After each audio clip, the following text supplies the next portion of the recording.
Olá, como vai você? Tudo bem? Hoje nós vamos falar mais a respeito de humildade e vamos ver até onde esse assunto vai, né? Eu gostaria muito de dar continuidade a toda essa reflexão porque ela não havia finalizado mesmo, ainda tem bastante coisa para falar a respeito disso. E então, a primeira coisa que a gente pode entender é que esse vídeo, apesar dele complementar o vídeo anterior, ele é totalmente acessório, ele não é uma parte 2 que, vamos dizer assim, torna impossível a compreensão do assunto por ele mesmo, né? Então é aquela coisa de uma continuação que também é uma continuação independente do primeiro vídeo. Ele pode esclarecer mais ainda para quem assistiu o primeiro vídeo, mas se a pessoa assiste esse segundo aqui e depois vai para o primeiro se tiver interesse, não vai fazer diferença nenhuma se ela assistir esse primeiro ou o outro.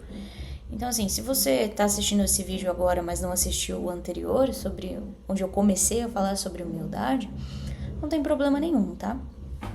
Não faz diferença mesmo. Se você tiver interesse, você vai assistir esse vídeo até o fim, e aí, se você continuar curioso a respeito desse assunto, você pode ir para esse outro vídeo que vai ter coisas também faladas de uma forma diferente, e até, enfim, coisas que talvez neste vídeo não estejam naquele primeiro, né?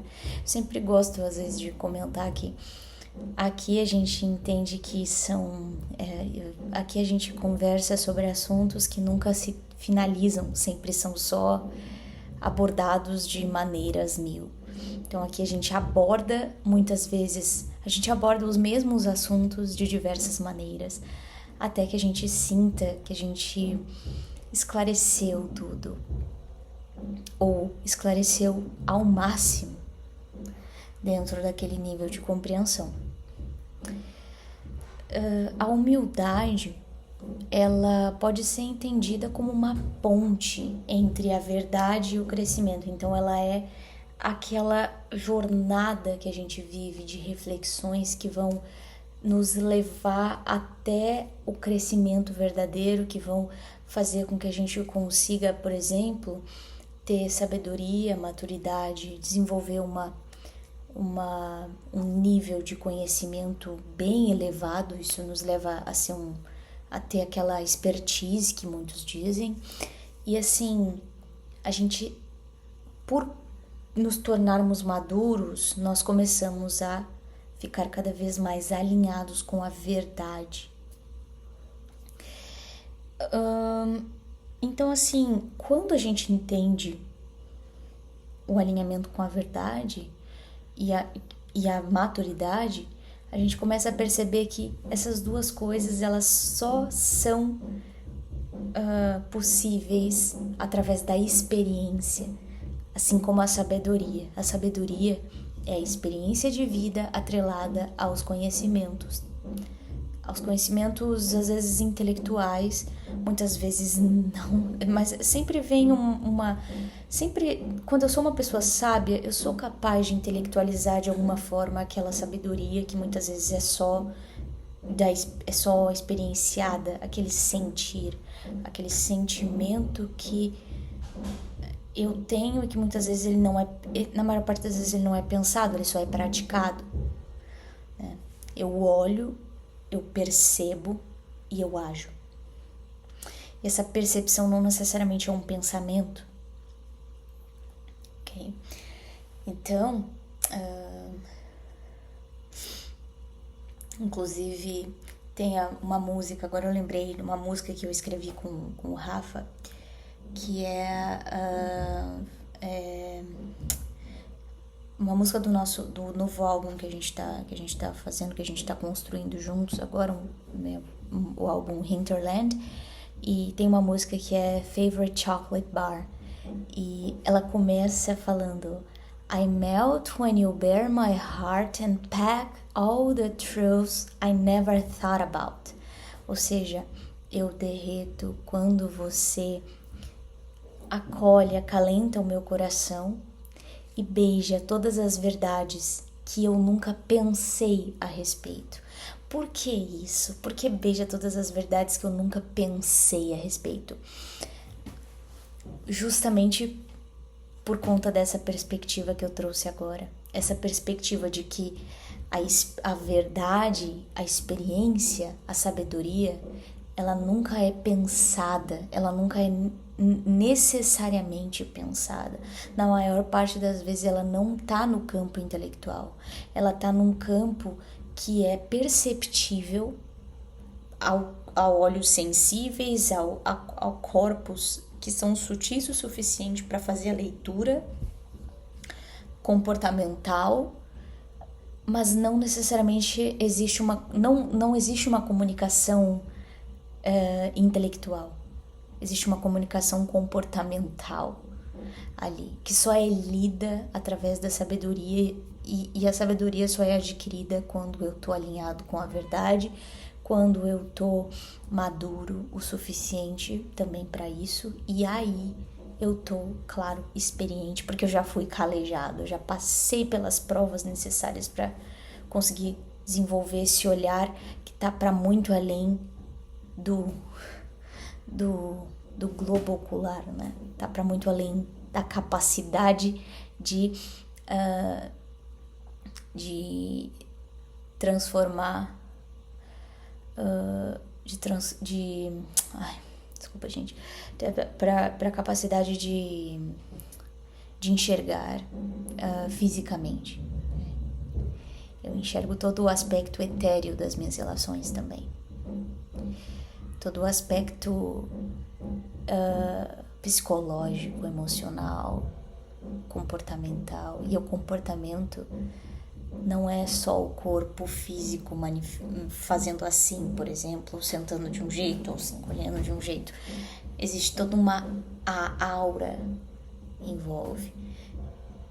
O comportamento energético da coisa também é uma coisa que também é algo que eu só consigo perceber quando eu tô num nível de sutileza, um nível de maturidade, um nível de conexão com a verdade muito elevado, tá?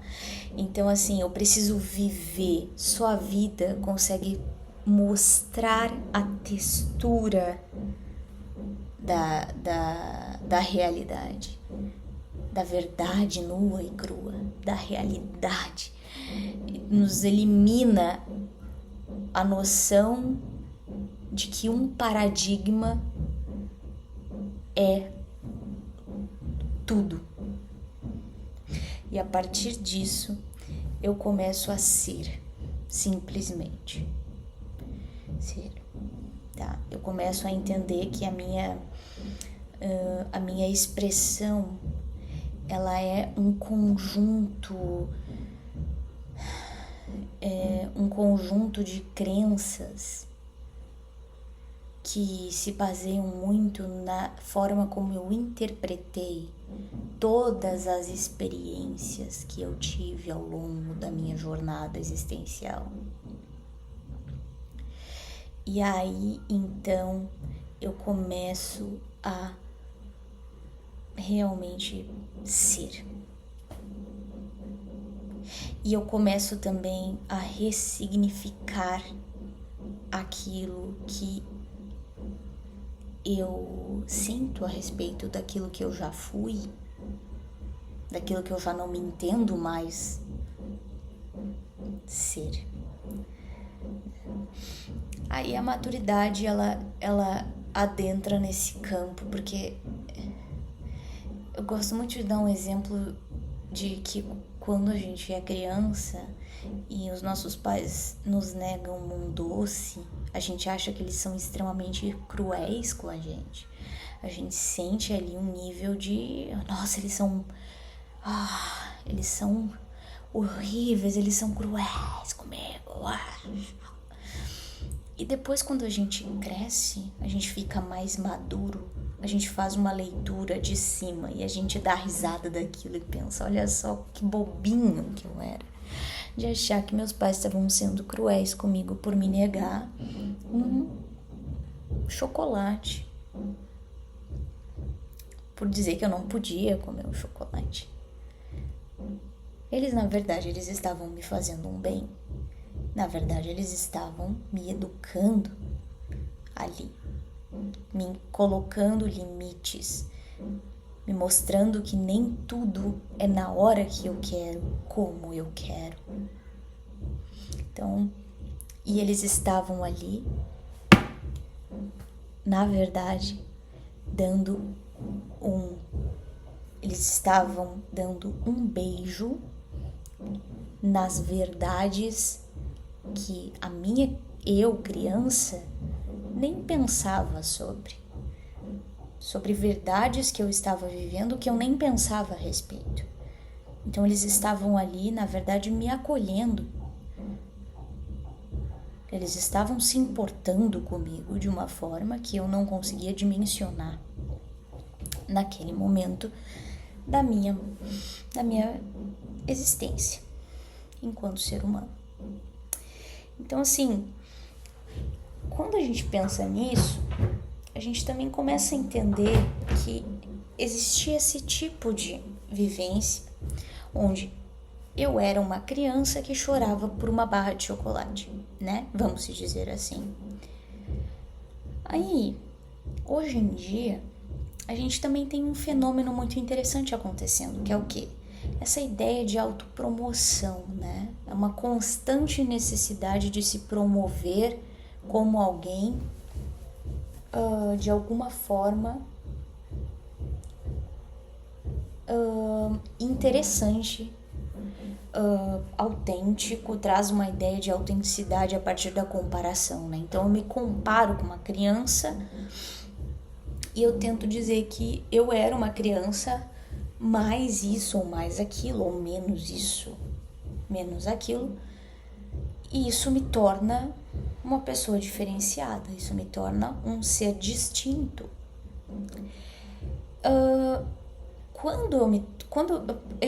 Vamos pegar esse exemplo aqui, construir uma ideia. Eu chego e falo, eu fui uma criança que chorei por causa de um chocolate, meus pais não me deram, eu achava que eles eram do mal. Aí chegou outra pessoa e ela tá nessa aura da comparação, da autopromoção, né? Então assim, ela se sente validada a partir do momento em que ela se promove como traz um distintivo de alguma coisa diferenciada. Ela chega pra mim e fala assim, é? Eu não. Nossa, eu sempre achei que meus pais eram sensacionais comigo. Nossa, quando eu tinha 1 ano e meio de idade, eu já fazia assim, meus pais, eles olhavam pra mim e me ofereciam um chocolate, eu dizia, não, jamais, eu não vou comer um chocolate, porque afinal eu sei que isso faz mal pra minha saúde, porque eu já li todas as coisas da nutrição, eu já estava lendo livros, eu já estava ouvindo o Dr. Lair Ribeiro falar sobre nutrição, eu já estava assim. E meus pais estavam tendo aulas de nutrição comigo, eu tinha 1 ano e meio. E aí os meus pais, na verdade, pararam de comer chocolate, porque eu eduquei os meus pais a pararem de comer chocolate com a minha postura.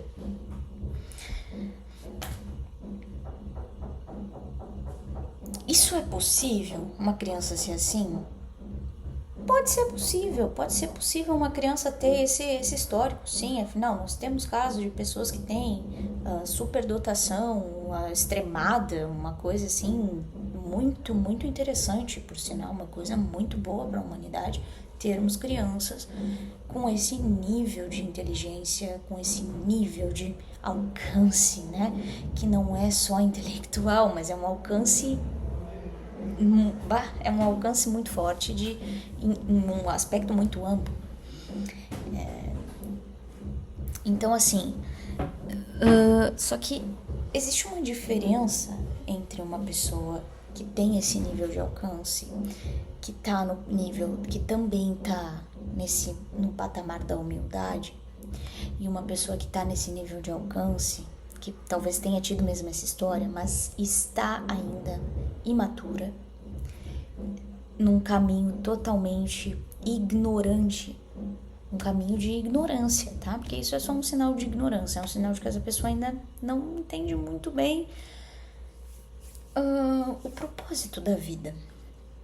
Ela ainda tá tentando se encontrar, ela ainda tá tentando ser validada, ela ainda não se aceita. Ela mesma duvida de si e nem percebe.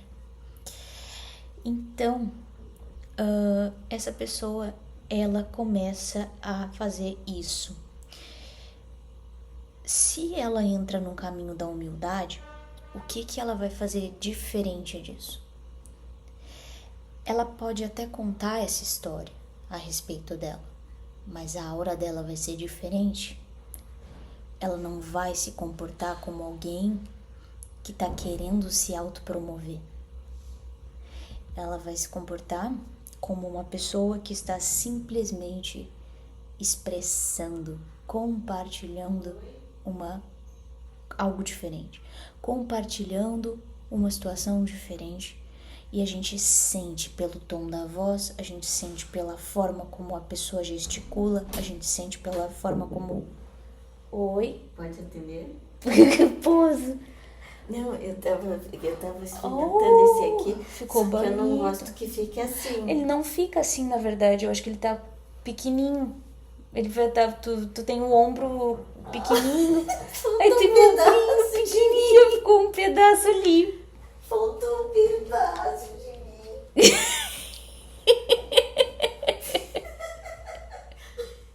Oxe, é que o vestido, mas ele não é assim, tá? Talvez se diminuir um pouquinho aí nessa parte, ele funciona. Como é que ele fica em ti? O ombro certinho aqui. Ai, cadê meu ombro, então? Não, é que teu formato de corpo... Sabe qual é o teu formato de corpo agora que tu fez isso? É pera. Eu sou uma pera. Não, é que é pera por quê? Porque o ombro é menorzinho aqui em cima, e daí tem o quadril, né? E o ombro é mais curtinho assim. É por isso, mas ele fica assim em mim, ó. E era pra ficar assim, então. Isso, assim. E ele não fica. Ele cai, né? Mas eu acho que se tu der se tu der uma coisinha, ele já fica bem certinho. É uma questão de uma costura. Eu acho que a Adriana consegue fazer isso. Só se a Adriana conseguisse, né? Mas ficou bem bonito esse vestido. Ele ficou bem pra ti. Ele tem um bom caimento de ter um ar assim bem legal. Ficou bonito. Vamos experimentar pra ela ver então o que daria. Então, eu achei que ele era assim. Ele era assim.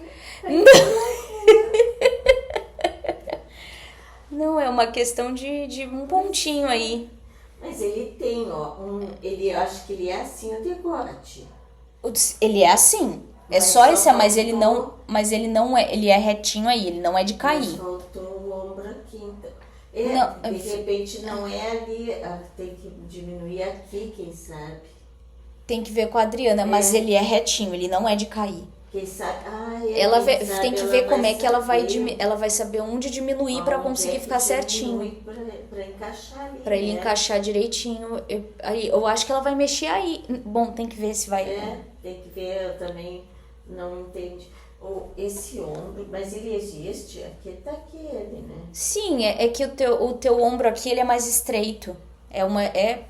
Um lado é mais... Não, os dois, não é isso. É o estreito do... Não é que um lado é diferente do outro. Não, os dois são iguais. Sabe que como o meu pescoço veio muito pra frente, eu tinha que fazer aqueles alongamentos.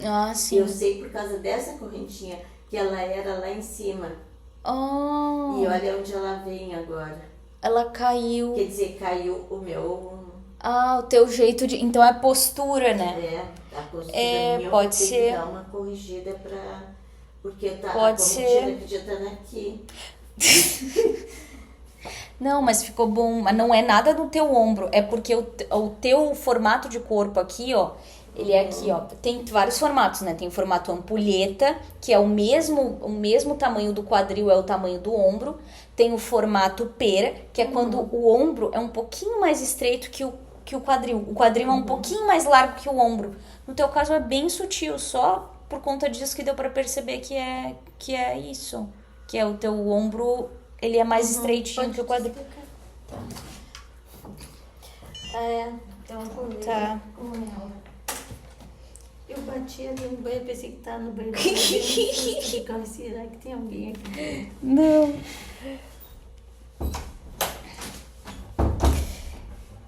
Então, vamos lá continuar então. Agora a gente vai continuar o assunto a respeito de quê? A respeito da humildade quando eu estou compartilhando situações. Então, por exemplo, eu posso me promover diante das situações de uma forma saudável e humilde, ou eu posso me promover de uma forma totalmente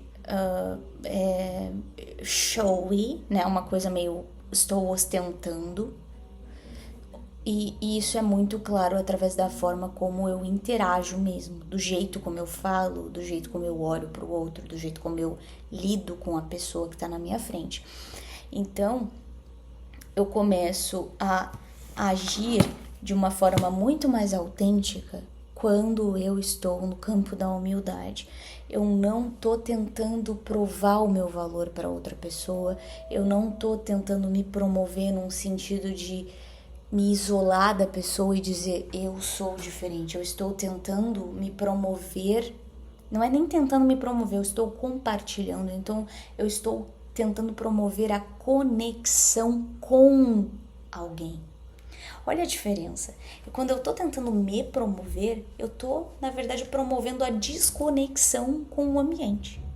Quando eu estou simplesmente me expressando de modo autêntico, eu estou promovendo a conexão com as pessoas e não me autopromovendo. E aí é que eu realmente começo a oferecer coisas em vez de demandar coisas. Eu começo a brilhar sem precisar pedir por atenção, porque os meus olhos não estão famintos por atenção. Eu não estou querendo atenção. Eu não estou a fim de receber atenção, mas eu recebo a atenção porque as pessoas percebem isso. Elas percebem que eu só estou sendo eu, autenticamente. Elas até sentem que elas estão ganhando muito ao estar comigo. E porque elas também sabem que o que eu transmito é: eu ganho muito ao estar com vocês. E aí, então, eu entendo que aprender nunca tem um fim. É sempre um começo. Sempre. É sempre um ciclo de inícios. É infindável esse círculo que eu fico ali aprendendo. E isso significa que eu começo a olhar para as pessoas como aprendiz, eu começo a olhar para as pessoas como alguém que tem muito a receber, como alguém que tem muito a adquirir. E automaticamente eu ouço mais, eu absorvo mais e eu aprendo com as absorções que eu faço e através da escuta. E a escuta também é visual. Eu escuto a energia, eu escuto o ambiente, eu escuto as palavras que as pessoas não dizem, eu escuto os movimentos que as pessoas fazem que dizem algo. O discurso, ele também é comportamental, ele não é só oral, não é só verbal. O discurso também é todo o conjunto de ações de uma pessoa. Então, existe algo que é muito importante da gente abordar, é que quando eu estou nesse nível, eu me torno uma pessoa com muito poder. Por quê? Porque eu não preciso forçar ninguém a nada. Eu não forço ninguém a estar comigo, ou a me dizer alguma coisa, ou a gostar de mim, ou não gostar, ou estar perto de mim. Eu simplesmente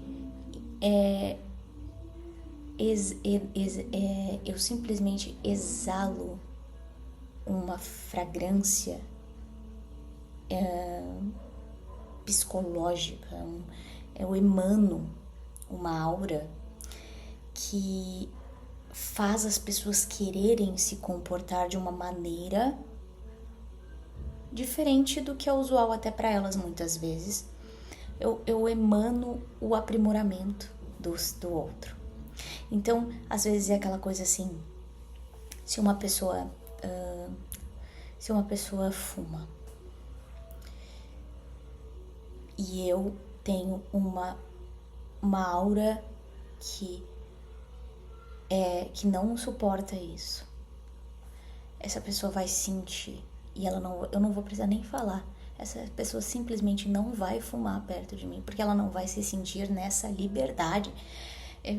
E assim, é muito interessante esse fenômeno.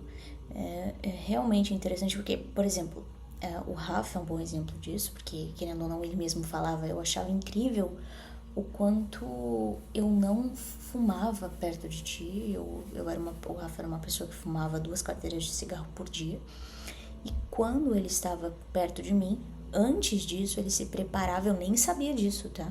Ele se preparava dias antes, sabendo que eu ia encontrar com ele. Ele reduzia o cigarro e no dia que ele me encontrar, ele não fumava. Então, também tem casos de, por exemplo, amigas da minha mãe que fumam, mas quando estão perto de mim, não fumam, esperam, saem de perto, né? Então, isso é uma coisa, e eu nunca pedi, não é uma coisa que eu solicitei, não é uma coisa que eu falei, olha, se tu for fumar, olha, perto de mim tu não fuma, hein? Perto de mim tu não fuma. O que é isso? Isso é o quê? Isso não é poder.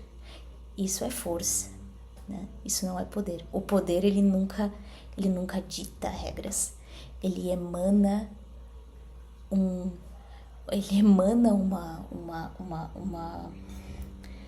algo que faz as pessoas se comportarem de uma forma que se adequa ao que elas sentem quando estão perto de ti. E normalmente essa forma é sempre virtuosa, é sempre algo virtuoso. Então, é como se a gente pudesse transformar através da nossa presença. Isso só ocorre quando a gente é humilde. Só quando a gente tem humildade. Não é simplesmente, eu tenho poder, então eu vou chegar. Não, é humilde. A humildade é que te dá poder para transformar através da presença, da mera presença. Então, eu não preciso empurrar ninguém. Eu simplesmente estou ali. E a minha presença emana um poder de transformação. Genuíno. As pessoas até se surpreendem e dizem, olha só, quando eu tô perto da tal pessoa lá, do fulaninho lá, nossa, como eu fico bem, como eu me sinto diferente, como eu me sinto capaz de fazer uma coisa tal que eu nunca faço, como eu me sinto melhor comigo, nossa, olha, o Rafa falava que se surpreendia comigo, assim, eu dando um exemplo disso, de que nesse caso, assim, de alguma forma eu posso conectar essa história, porque eu tinha humildade suficiente para saber que o Rafa não necessariamente iria deixar de ser fumante por minha causa, que ele tinha uma questão com o cigarro, eu jamais iria me envolver nisso, eu nem sabia de todo esse trabalho que ele tinha só para me encontrar, né, de tentar reduzir ao máximo que ele pudesse o impacto, né, daquele cheiro de cigarro muito forte, porque ele fumava dentro do estúdio, enfim. E então a minha humildade de nunca, assim, sabe, questionar nada, ele simplesmente sentia. Eu nunca falei pra ele nada, ele sabia que eu não fumava, né? Mas ele simplesmente sentia que comigo ele não podia fumar. Perto de mim ele não podia fumar. né? Nunca foi uma regra estabelecida, mas depois ele compartilhou comigo que ele se surpreendia com o fato de que ele passava horas comigo, horas.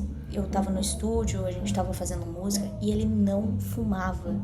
Ele não sentia, assim, aquela coisa que se ele estivesse sozinho ele sentiria de fumar. Ele ficava surpreso com isso. Então, aqui talvez eu possa trazer esse exemplo como um exemplo onde a humildade que de alguma forma eu transmiti, de reconhecer que ele tinha essa questão com o cigarro e eu não poderia mudar isso, emanou uma transformação para ele, me deu um poder de transformar o comportamento dele. Não é eu transformei, mas para ele emanou uma coisa tão assim, ele disse que era algo que ele só sentia que ele tinha que fazer e ele queria, né? Eu nunca vou entender também. Não é uma coisa que eu possa explicar, mas eu acho que é um bom exemplo para essa situação aqui, tá? Então, esses gestos simples também, eles demonstram a humildade, porque o Rafa também teve essa humildade comigo, né? Olha só que manifestação incrível, esse gesto que simples no meu olhar, mas no dele era um gesto extremamente complexo, mas para mim isso manifestou para ele ali que ele conseguiu fazer algo que era muito sacrificante para ele, e talvez ele só conseguiu porque ele nunca sentiu como se eu estivesse julgando ou condenando ele por fumar, né? Tipo, tu é um quê? Um fumante, né? Como se fosse um olhar julgador. Ele nunca sentiu isso de mim, eu nunca fui essa pessoa, assim. Então, quando eu tô humilde, a minha forma de interagir com o outro é sempre pedindo permissão para entrar. Eu bato na porta, como a mãe do Rafa veio aqui, bateu na porta e perguntou, posso falar? Não é uma coisa assim como, estou dizendo. Não, mas aqui é um bom exemplo disso, assim. Eu sempre interajo com o outro numa aura de permissão, onde eu peço permissão. Ei, eu posso adentrar nessa situação aqui com você, eu posso falar com você, eu posso compartilhar isso aqui com você, ou você poderia me dar um momento aí da sua vida para que eu compartilhe algo com você que eu estou sentindo? Eu posso compartilhar o que eu estou sentindo com você agora? É um bom momento? E a partir disso eu estou fazendo um convite para essa pessoa e eu gero conexão com essa pessoa em vez de gerar uma reação. Porque quando eu não bato na porta, eu estou invadindo. Automaticamente essa pessoa fica em estado de alerta comigo, né? Então não é mais uma recepção. Eu preciso dar a oportunidade do outro me recepcionar. Se eu chego de supetão, a pessoa não tem a oportunidade de me recepcionar. Ela só tem a oportunidade de reagir. E dependendo do estado emocional dela, ela vai agir de uma forma muito negativa, que vai me ofender. E a gente não pode nem chegar no mérito de culpar essa pessoa por isso. Porque foi a gente que não pediu licença. A gente só entrou assim, né? Talvez como seria diferente se a mãe do Rafa tivesse entrado aqui sem bater, sem falar nada, só... talvez eu ficasse assim meio... sei lá, tô atônita e não sei como agir, meu Deus. Não, né? Então é diferente a forma como a pessoa age, se ela chega delicadamente ou se ela chega... já chega assim, né? Batendo de pé na porta. É muito diferente. Então, isso tudo é uma demonstração de humildade. O pedir licença, né? E automaticamente eu me sinto o quê quando eu tenho essas ações? Eu me sinto em paz, eu me sinto livre e eu me sinto muito mais conectado com as experiências que eu tenho, porque eu estou experienciando aquilo na essência, eu estou experienciando aquilo por escolha, e o outro também. Eu dei a oportunidade do outro fazer uma escolha de uma forma muito lúcida, né? Então, eu tenho esse desapego das minhas próprias expectativas, eu tenho essa oportunidade através disso de expandir, e a partir disso eu começo a sentir que eu estou exatamente onde eu preciso estar. Até porque eu tenho consciência, eu estou lúcido. Então, por mais deprimente que possa ser a minha realidade, eu estou lúcido a respeito do que eu fiz para me colocar nesta realidade. Por mais dolorosos que sejam os fatos, eu acolho esses fatos e eu entendo que eu fiz por merecer certas coisas. Eu entendo que certas coisas são complexas demais para mim, e que muitas vezes eu só preciso fechar os olhos e pedir que a vida me guie, né? Porque existem coisas que são muito difíceis da gente entender mesmo, e que muitas vezes não são dignas da gente dizer que a gente fez por merecer, né? Como, por exemplo, um caso de uma mulher que sofreu um estupro ou alguma coisa assim. A gente não pode dizer que uma mulher fez isso por merecer. Isso seria, sei lá, horrível, né? Pra não dizer coisa pior. Então, existem coisas que a gente só precisa, às vezes, olhar pra dentro, fechar os olhos e chorar. Chorar até não ter mais lágrima. Isso vai ser um processo catártico. É um processo onde a gente vai começar a se reconectar com as forças que a gente tem, com a vida, vai começar a se conectar com a essência da vida, da natureza, do mundo, das nossas relações. A gente vai se permitir, né? A gente vai se permitir um reencontro com a gente mesmo, de amadurecimento, que vai ser a partir de uma dor muito grande, de uma coisa que muitas vezes é bem injusta, mas que aconteceu e que não pode ser mudada. O máximo que pode acontecer a partir dali é uma virada de chave na própria compreensão do que é vida, do que é bom, do que não é, do que é realidade, do que é mentira, do que é maturidade, do tipo de situação que eu vou enfrentar.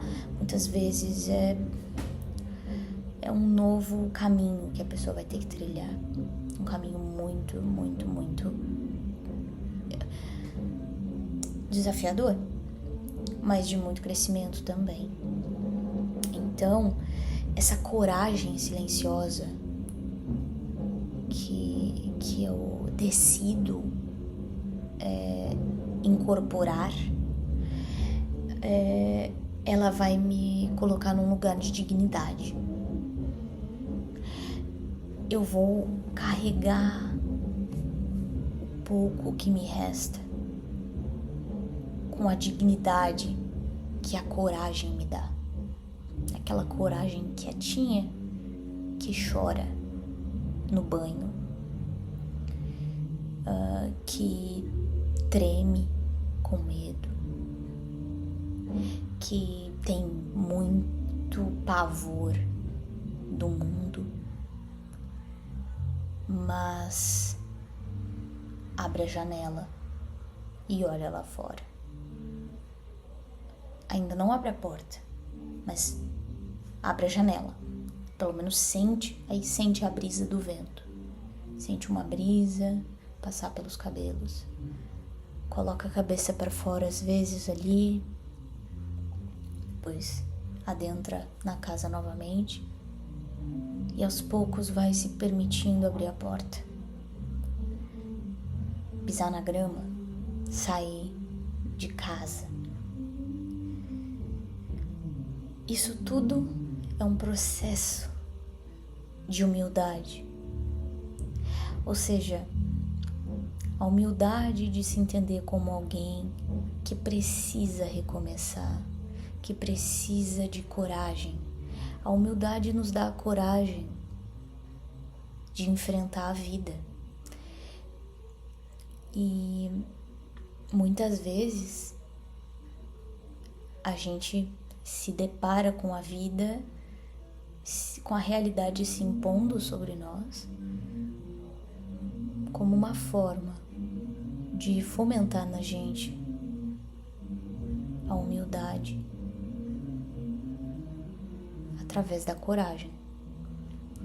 Tudo, na verdade, se interconecta no fim das contas, nada é separado, tudo vem junto.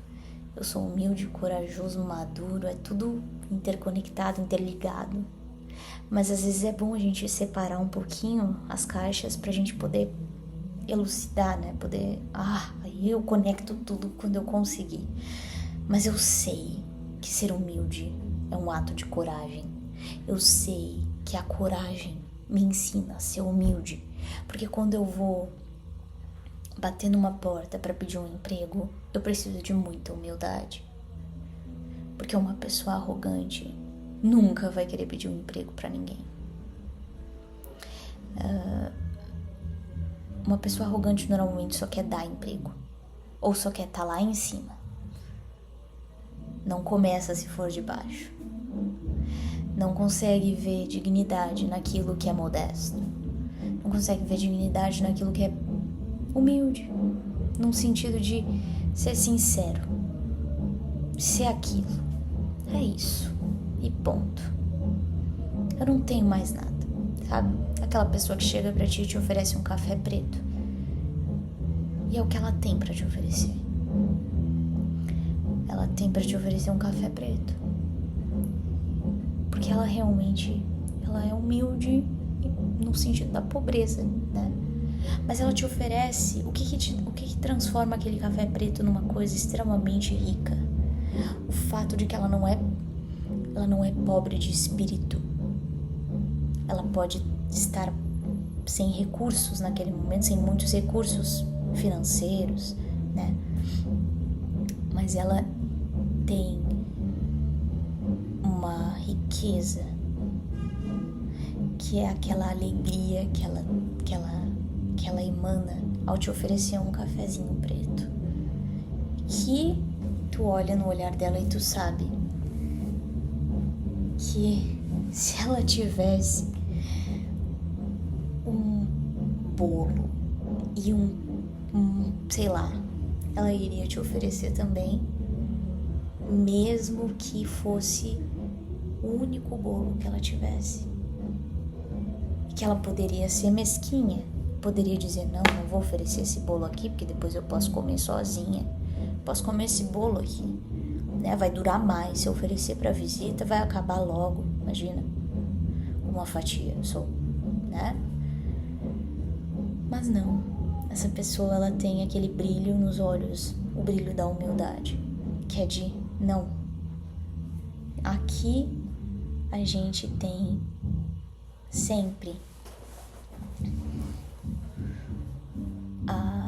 a noção do coletivo, a noção daquilo que compartilha. Eu compartilho mais do que quero pra mim.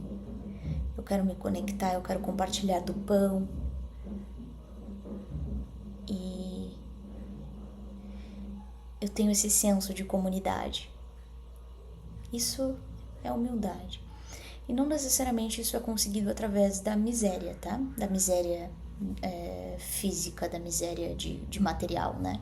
Porque existem muitas pessoas que são miseráveis e não são humildes e não têm essa riqueza espiritual, essa riqueza de querer compartilhar. Elas realmente são mesquinhas.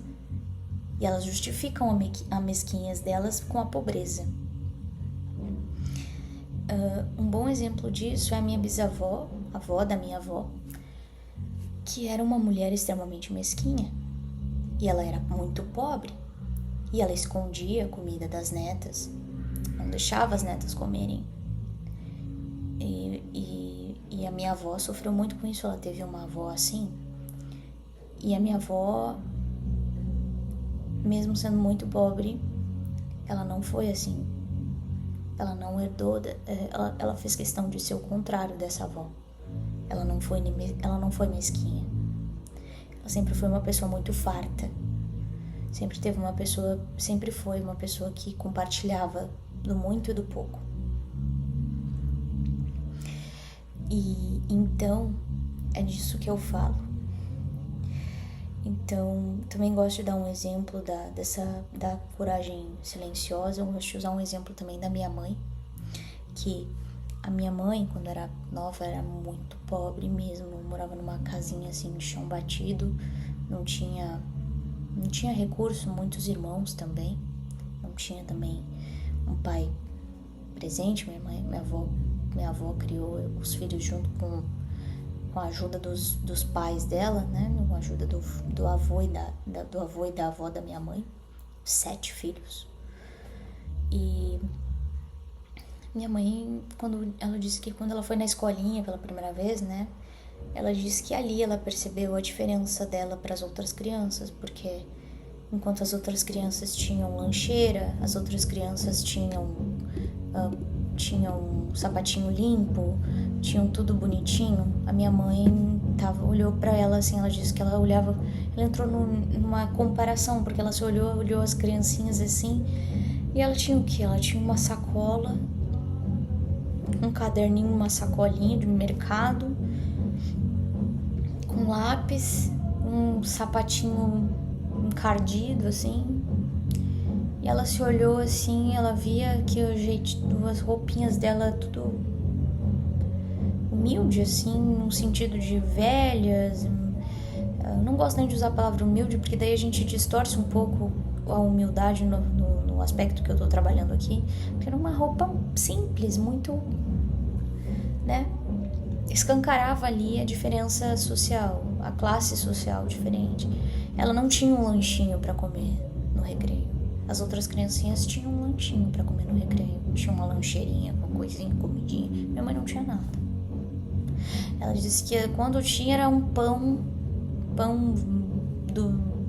francês com óleo. Não era nem manteiga. Então,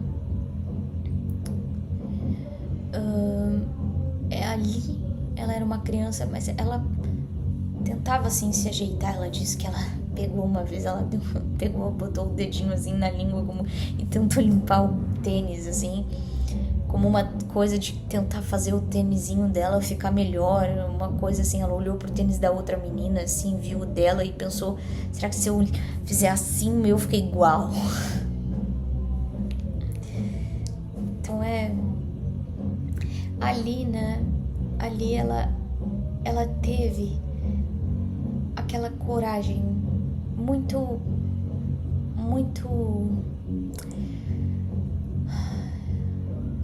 distinta, que é da criança que percebe, mas não sabe, não entende.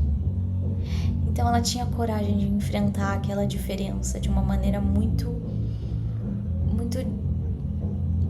assim virtuosa, que só uma criança tem, de uma forma muito ingênua. E isso fez ela crescer e entender que hoje em dia também isso me ensinou muito, né? Olhar para uma pessoa que tem pouco e perceber a insegurança no olhar daquela criança, a vergonha às vezes da criança por ter um lápis de cor que não é o melhor, a vergonha da criança por não ter tal coisa que é a melhor, por não ter aquilo que a outra criança, que ela sabe que as outras crianças consideram bom. E ela fica ali meio acanhada, meio tímida, como quem diz, desculpa, mundo, eu não tenho, eu não posso, eu não tenho, meus pais não têm como me dar. E a pessoa fica com vergonha, né? Eu acho que eu tenho pouquíssimos momentos da minha vida em que eu senti algo assim. Eu acho que o único momento que eu senti algo assim foi quando eu estudei numa escola particular, em que foi a pior experiência que eu tive, onde eu sentia vergonha da minha casa, eu sentia vergonha de mim como um todo, né? Porque me chamavam de pobretona, porque eu não era a mais rica da sala de aula, eu não era uma pessoa que ganhava uma mesada de R$80 por semana, como se isso fosse grande coisa. A gente sabe que tem criança que ganha muito mais, mas naquela época, para aquela elitezinha ali daquela escola particular, ganhar R$80 de mesada por semana, sendo uma criança que tá na 5ª série, era tipo, olha só, eu sou rico, eu tenho tudo, eu sou rico, meus pais me dão R$80 por semana. Eu nem consigo saber se isso é verdade. Eu só sei que eu fui humilhada por isso, assim, né? Nessa fase, assim, que eu não ganhava mesada, eu não tinha uma casa de rico, eu não tinha uma casa, eu não morava num bairro, sei lá, num condomínio de luxo, né? Eu era só uma criança que meus pais tinham condição de pagar ali aquela escola particular pra mim, eu fui, né? Então ali eu me senti talvez de alguma forma, em algum nível, como a minha mãe se sentiu quando era criancinha. Mas claro, eu não acho que ela tenha sido humilhada por nenhuma criança, mas ela deve ter se sentido constrangida, né? Eu senti esse constrangimento e fui diretamente constrangida por essas pessoas que infelizmente eram realmente muito imaturas ali. E eu também, né? Porque para eu entrar nessa energia também de vergonha, eu também estava naquele nível de imaturidade. Então, assim, é importante ter em mente que quando eu me sinto pequeno, eu não tô sendo humilde. Na verdade, eu tô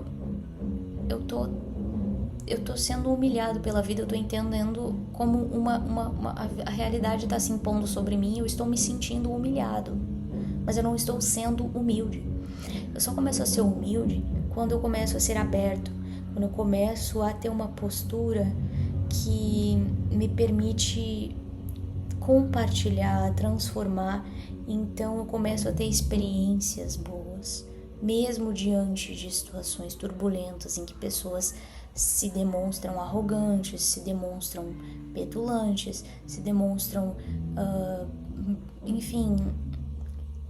demonstram que querem te diminuir. Mas aí, quando tu tá nessa linha, tu absorve aquilo e tu planta uma aura pacífica, onde tu tem só uma postura de abertura, tu sabe que tu tá aprendendo com aquela situação, tu não tá tentando medir forças com ninguém, né? E isso é muito importante. Então, se a gente quer realmente se desenvolver espiritualmente, a gente precisa entender que a gente não é só o nosso ego. A gente só consegue se desenvolver espiritualmente quando a gente entende que o crescimento é possível quando a nossa consciência tem maturidade para ir além daquilo que a gente tá. Então isso emana, tipo, eu quero progresso. É como se eu fizesse um pedido aqui, ó, progresso, por favor, progresso aqui, ó, tô preparado, vem, pode vir. Então, não existe uma entidade para te atribuir isso. Não existe nada. O que existe é simplesmente um desejo de elevar tua consciência interna e externamente que te guia para esse lugar. E quem é que te guia para esse lugar? É a tua consciência, é aquele self mais elevado, tá? Então, é quando eu entro na linha do self e saio do ego. Então, eu não tô mais deixando o meu ego ditar as coisas, eu não tô mais permitindo que as coisas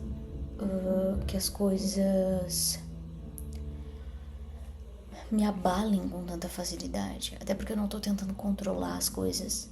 Então eu começo a sentir um alívio muito grande, porque eu já não me sinto mais como uma pessoa que guia nada nem ninguém, mas como uma pessoa que é guiada. Eu começo a parar de fazer estratégias de como encontrar, de como chegar em tal lugar. Não, eu começo a entender que as coisas acontecem por alinhamento. Eu me alinho com aquelas coisas, então elas chegam até mim. Então eu me deparo com aquelas coisas. Então eu gosto de dar esse exemplo de quando eu me encontrei com o Rafa, né? Eu não costumo sair muito pra nada, né? Eu saía e decidi, tomei uma decisão de ir no sarau de literatura e lá eu conheci o Rafa. Mas eu não era uma pessoa que saía pra lugar nenhum. O sarau de literatura era o único lugar que eu ia, acontecia uma vez por mês. No dia que eu decidi, porque já tinha acontecido, no dia que eu decidi ir no sarau de literatura, era o segundo sarau que estava acontecendo, eu fui. E ali eu conheci o Rafa. Ali começou toda uma história que, enfim, foi muito, muito especial, é muito especial. Então, quando eu entendo isso, eu começo a entender também que as coisas simplesmente fluem, que eu não faço nada, eu fluo através dos acontecimentos, eu caminho dentro da existência. A existência não acontece por minha causa, mas a existência, ela se manifesta através de mim. Então, assim, a vida age através de mim como esse eu, mas não por minha causa, não por causa desse mim, né?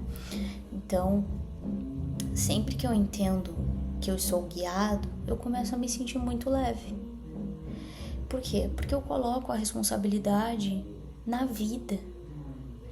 Na verdade, eu devolvo a responsabilidade para a vida. E eu simplesmente pego a minha responsabilidade, que é ser guiado pela vida e ter a decência de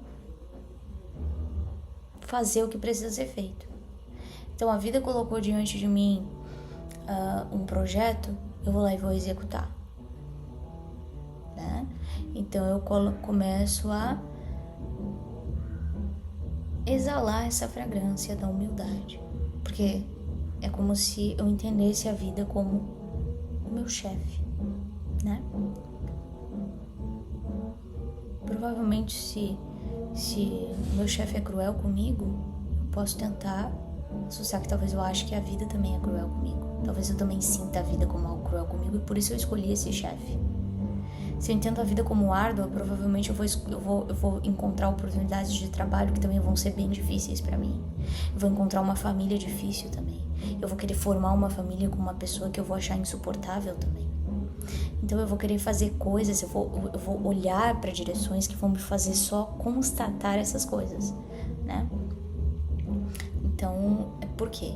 Porque eu quero controlar tudo, porque eu tô guiado numa coisa assim, eu não quero tentar aprender com as coisas, eu quero só ser compensado pelas coisas que eu sofro. Eu quero só encontrar um momento onde a vida vai me dar onde todo mundo vai me dar uma condecoração por ser o maior sofredor de todos os tempos. E aí, se eu tenho essa mentalidade, automaticamente isso significa que eu não consigo suportar o sucesso das pessoas, eu não consigo suportar a ideia de que alguém está bem sucedido, eu não consigo suportar a ideia de que a vida é bela, eu não consigo suportar a ideia de que os outros são bons em algo, eu não consigo suportar o dinamismo alheio, eu não consigo suportar a força dos outros. E aí, automaticamente, eu não consigo me sentir amado, eu não consigo confiar nas pessoas, porque as pessoas não são leais comigo. E automaticamente as pessoas não me dão apoio e também não me perdoam pelas coisas, pelos erros que eu cometo. Porque eu também não amo as pessoas, porque eu também não sou leal a essas pessoas, eu também não apoio elas e eu também não perdoo ninguém pelo que eu faço, pelo que faz comigo, né? Então, é muito interessante eu perceber que o modo como eu trato a outra pessoa vai também educar, o modo como eu interpreto o mundo vai educar o mundo como ele deve me interpretar. Então, quando eu entendo que qualquer interpretação tem um peso enorme na forma como eu me comporto, eu percebo que é muito importante que a minha visão do mundo seja saudável. Porque aí eu vou me comportar de uma maneira muito decente, muito interessante, muito bonita, muito respeitosa, muito respeitável. Então, ali eu vou entender que se eu sou realmente bom em algo, eu nunca me isolo, eu sempre compartilho. Eu nunca vou entrar numa linha de que eu não posso ser imperfeito. Eu sempre vou preferir fazer o que eu consigo fazer o possível.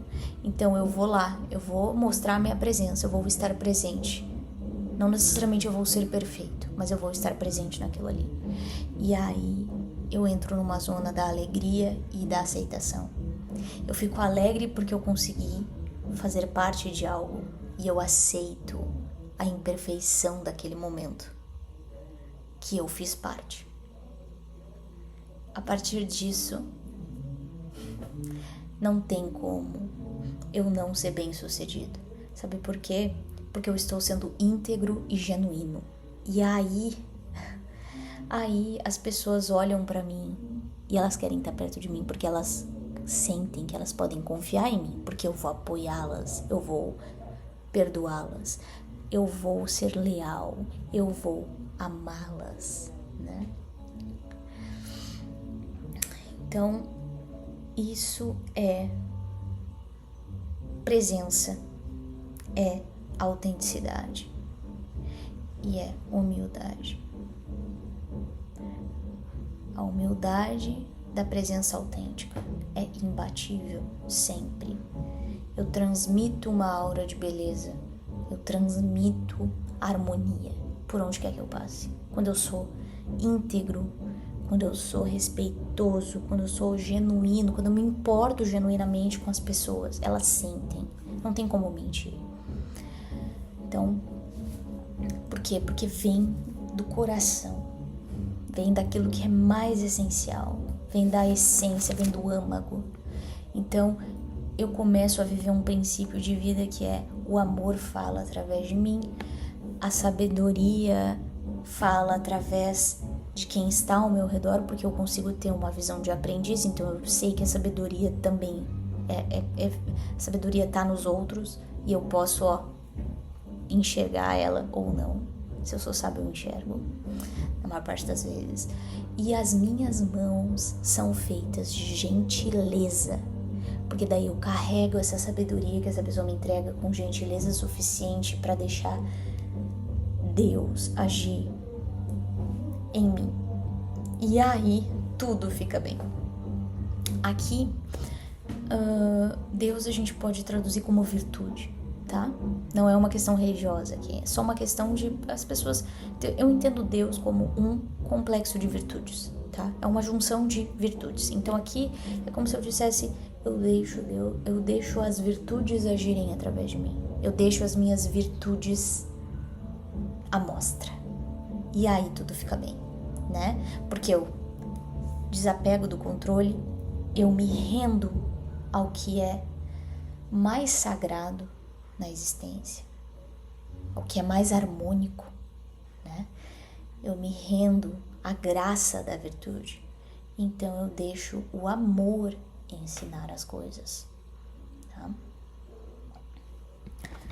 Isso tudo é uma escolha, tá bom? Eu só escolho aquilo que eu acredito. Então, se eu sinto que eu posso escolher isso, então eu tô preparado para trilhar um caminho de humildade. Eu tô preparado. Na verdade, não é para trilhar. Então, na verdade, eu já estou no caminho da humildade. Eu já tô fazendo uma escolha muito, muito humilde. quer entender que só o amor ensina. Então, é isso, gente. Temos 1 hora de conversa aqui.